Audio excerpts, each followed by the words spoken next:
We could not make camp in the damp forest glade, so I led my companions along an old path towards the base of the mountain. It was overgrown with all manner of foliage, and the footing was difficult. Armor and weapons littered the path, and stakes stood tall, covered with vines and moss. Glancing around, I spotted a magnificent blade. Light yet firm and unblemished by the elements, it shone in the rain and lightning, a lone light in the darkening trail. The hilt was fashioned from steel, inlaid with silver and gold to form the figure of a defiant, wingless dragon. As we reached the summit, I could not believe my eyes. A ruined yet imposing castle loomed above us. Quietly rejoicing, my comrades moved towards their new camp. Then, the massive wolves bounded out of the door of the castle towards my soldiers. Fearing for their lives, they drew weapons, only to hear a voice from the shadows address the wolves or the men in a thick Wallachia accent. "Stand down, fellows!" Throwing large slabs of meat to the ravenous wolves, he calmed them and satiated their hunger. Then he turned to us.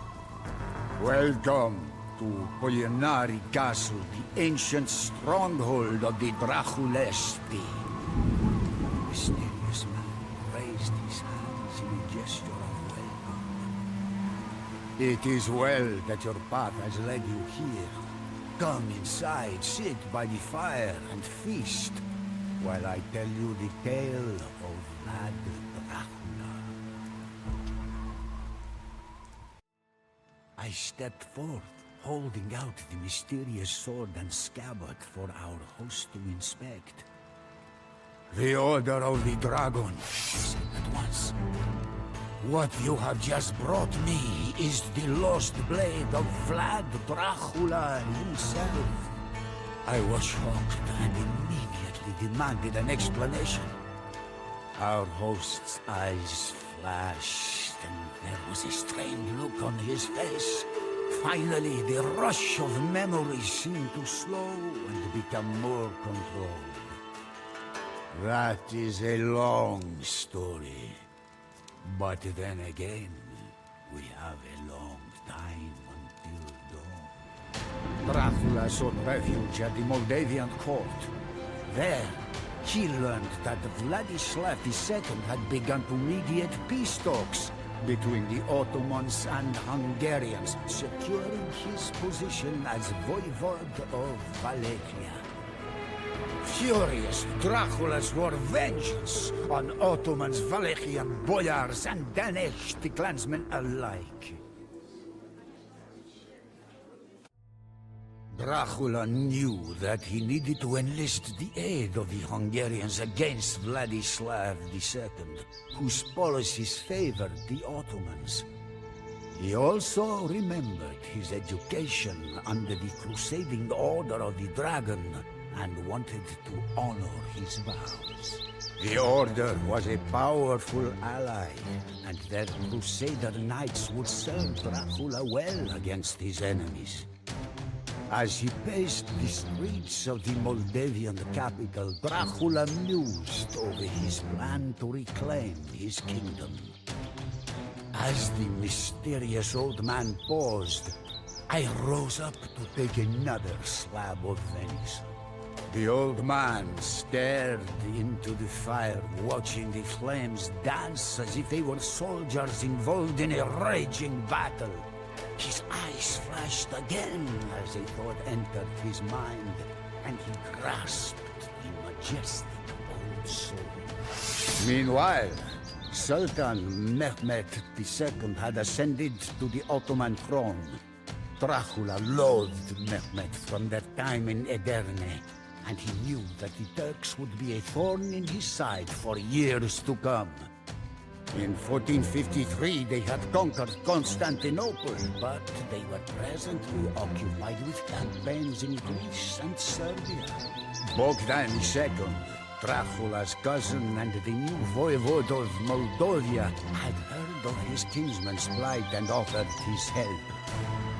If Dracula could cross the Carpathian Mountains into Transylvania and ally with Hungary, then they could launch a three-pronged assault on Vladislav II and the Turks. The elderly man gave a thin smile.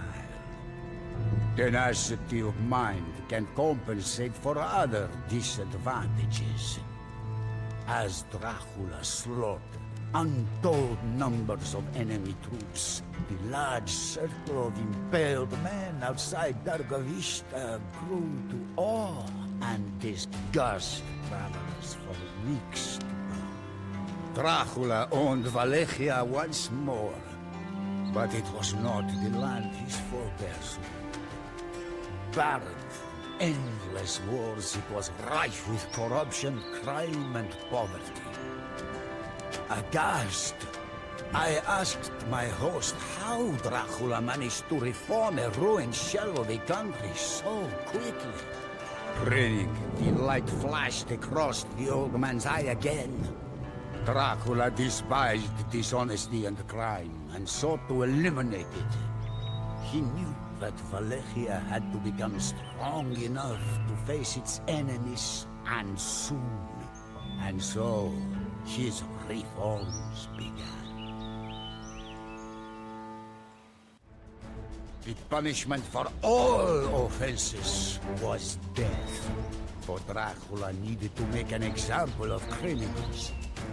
Under his strong rule, trade was reopened and the economy blossomed.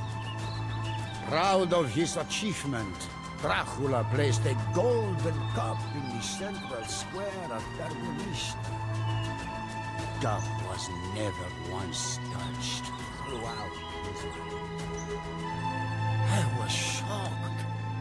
The share of the stake was surely enough to prevent crime, but to rule Wallachia while simultaneously evading the plots of the boyars was no small feat. Dracula invited all of the boyars to a feast and asked them how many rulers they had seen perish due to treachery. None had seen fewer than 7 reigns, while some had even seen 30. Furious, Dracula arrested them all and marched them here to the former ruin of culinary dust. For months they labored to rebuild the castle, toiling even after their clothes fell off. Those who survived were slain. Finally, Dracula had eradicated the fickle, conniving boyars. He replaced them with loyal followers, be they knights or common peasants. Strong again, the dragon was ready to breathe a flame that would engulf his enemies, the Turks. This wise man, whomever he was certainly no commoner. I wondered aloud if perhaps he had fought in the wars of which he spoke. My question was answered with a grin and a nod.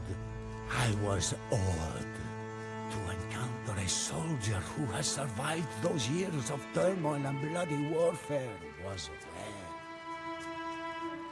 We sat to Giorgio, Darstor, Novoselo, Ridopoiron, and many more towns, he muttered, revealing the scars on his arms. Our strikes were swifter than bolts of lightning. Yes, we have peace now, but I have never found it. Not a single day goes by when I do not think about it. Dracula never breathed a word of it, but many began to think that his time at the Ottoman court had stoked his hatred for his southern neighbor. For years, he had brooded over his brother, Radu, who had treacherously pledged himself to the Turks. Dracula also had his vows to the Order of the Dragon to consider. The Pope and the Hungarian regent both desired war with the Turks. In the year 1462, Sultan Mehmet II renewed his efforts and sent a force of 18,000 into Wallachia. Thinking that Dracula would be unable to mobilize his army quickly enough, the Sultan sought to take Wallachia by storm with this small force. He was, of course, sadly mistaken. I had heard whispers of the Danube butchering, but never a first-hand account. Dracula's enduring ability to overcome the most fearsome force of his time mesmerized me. Dracula had a thirst for blood unlike any other, but he was spared. His sense of justice brought a change in all of us. Dracula taught us to use our strengths to our advantage. Terror, speed, and surprise became weapons more potent than our blades. Unfortunately, this was where my lord and I were separated. The Turks entered the castle courtyard of Poyanari with murder on their minds and ransacked the fortress that we had fought so hard to defend. Taking refuge in a secret tunnel, I watched Dracula's boat float downstream. The stone bastions of Poyanari never caught flame, so I was spared. As if God was with us, an avalanche struck the departing Turkish army and blocked the route to the castle. Although this evidence of divine retribution stirred our host, I figured it was caused by the enemy camp. I was not eased by the change in the mood of our host. The calls of wolves and the bats filled the air as we feasted. It seemed that the old man was lost in ruminations of times long gone by. Finally, the ancient warrior resumed his tale. It was a long 12 years. I was alone, waiting here for signs of Dracula's return. But all I ever saw were Turkish marauders ravaging the countryside of this once beautiful land and tormenting the people. One thing kept me from despair. The last words I had heard from my lord, that he would return in the end. I repeated these words to myself every day and promised myself that he would succeed. It was a fool's hope, but it was the best that I had. So I endured. Dracula had preserved enough food and water in the castle to last an entire army several years. I had begun to think that he would never return. But rumor among the locals told me differently. When I overheard the same as I spied on Turkish patrols, I became more confident. I shuddered at the sight of the land that he would return. One day, I awoke to the thundering of hooves and the frenzied war cries of soldiers pouring down from the Carpathians. It was Dracula, at the head of a Hungarian army, come at last to liberate us from the yoke of the Turks and their Wallachian puppet, Basarab Leopold. Dracula achieved victory at last, and the invaders fled before him. Rallying his men, he charged the enemy ranks with an unspeakable vengeance that emboldened his army. A decisive victory was near, but it was at that hour. A volley of arrows whistled through the air and struck Dracula in the chest, knocking him from his horse. The Turks easily routed our leaderless forces, and a chance to drive them out vanished.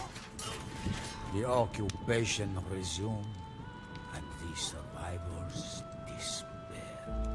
The memory of a great man endures forever. As a token of gratitude, I invited our host to join us in a pilgrimage to the monastery at Snaraf to pay our respects to Dracula's grave. Tears running down